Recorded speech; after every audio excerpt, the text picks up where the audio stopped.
Emma by Jane Austen, Volume 3, Chapter 3.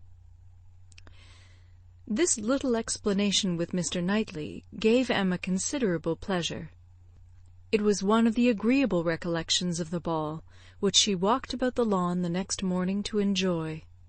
She was extremely glad that they had come to so good an understanding respecting the Eltons, and that their opinions of both husband and wife were so much alike, and his praise of Harriet, his concession in her favour, was peculiarly gratifying.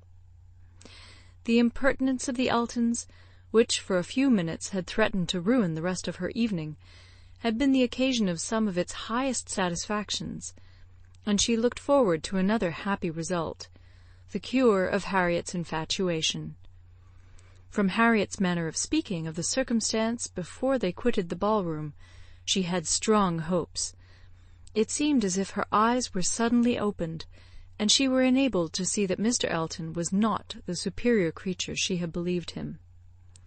The fever was over, and Emma could harbour little fear of the pulse being quickened again by injurious courtesy.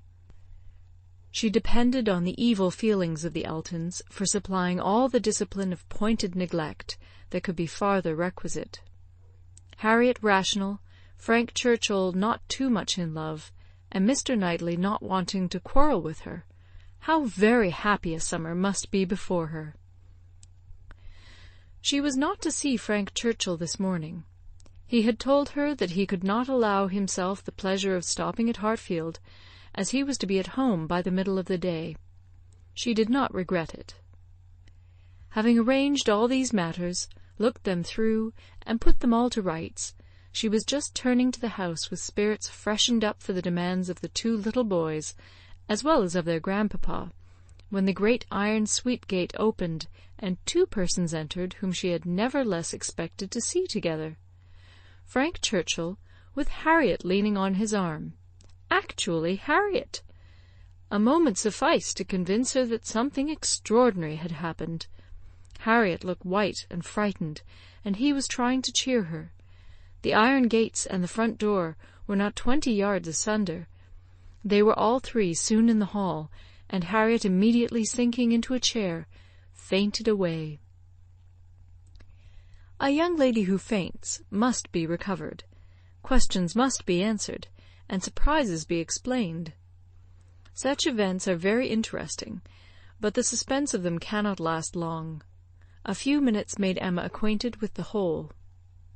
Miss Smith and Miss Bickerton, another parlour-boarder at Mrs. Goddard's, who had been also at the ball, had walked out together, and taken a road, the Richmond road, which, though apparently public enough for safety, had led them into alarm.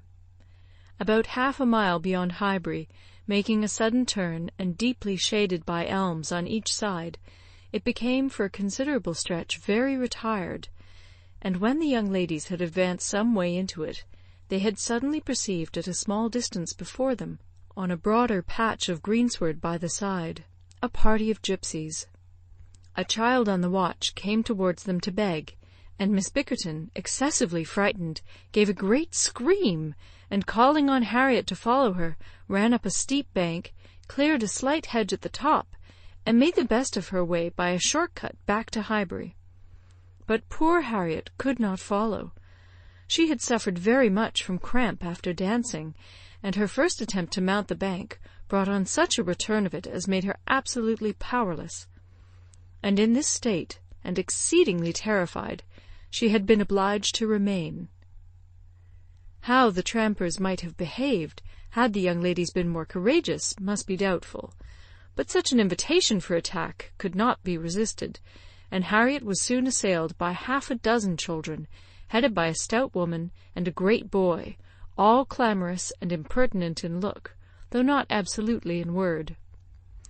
More and more frightened, she immediately promised them money, and taking out her purse gave them a shilling, and begged them not to want more, or to use her ill.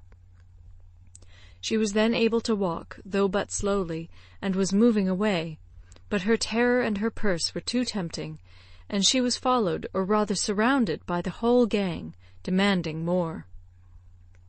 In this state Frank Churchill had found her, she trembling and conditioning, they loud and insolent. By a most fortunate chance his leaving Highbury had been delayed so as to bring him to her assistance at this critical moment.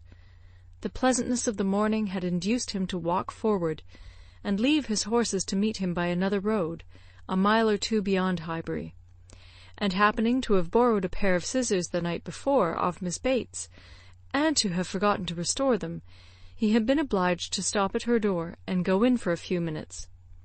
He was therefore later than he had intended, and being on foot, was unseen by the whole party till almost close to them.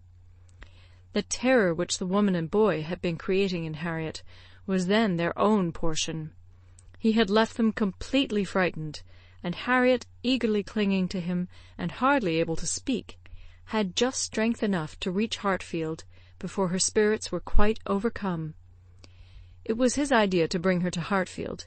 He had thought of no other place.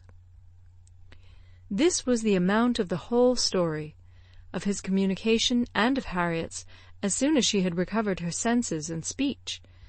He dared not stay longer than to see her well.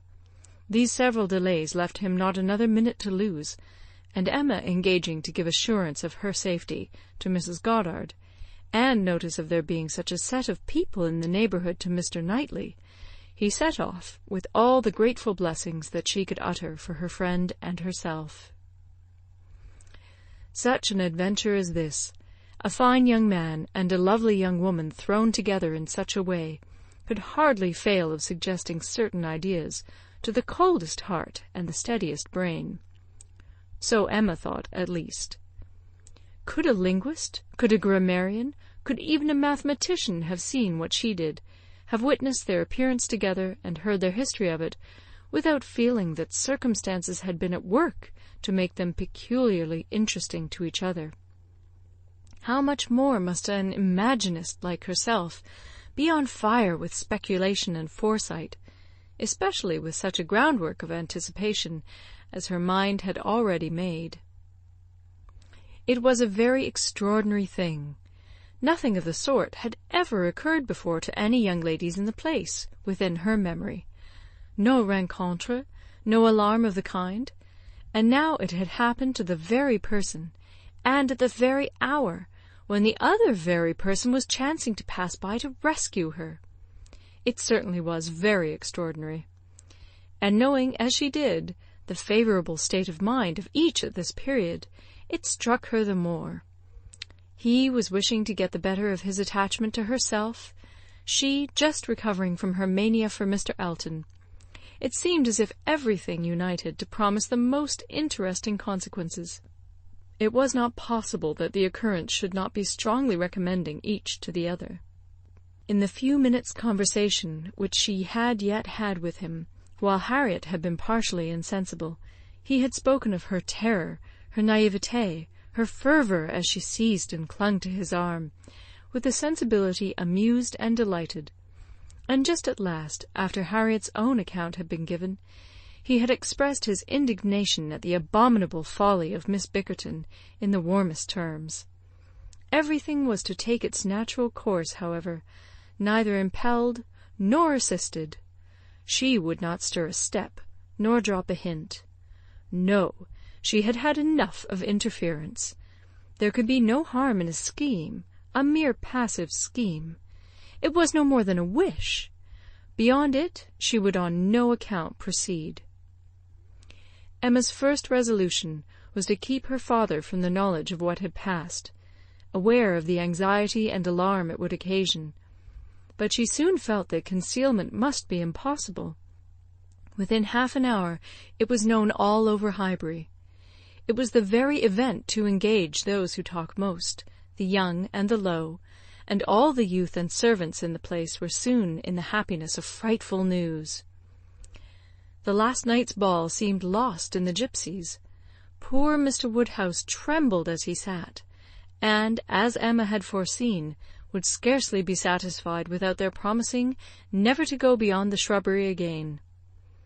It was some comfort to him that many inquiries after himself and Miss Woodhouse, for his neighbours knew that he loved to be inquired after, as well as Miss Smith, were coming in during the rest of the day, and he had the pleasure of returning for answer that they were all very indifferent, which, though not exactly true, for she was perfectly well, and Harriet not much otherwise, Emma would not interfere with. She had an unhappy state of health in general for the child of such a man, for she hardly knew what indisposition was, and if he did not invent illnesses for her, she could make no figure in a message. The gipsies did not wait for the operations of justice. They took themselves off in a hurry.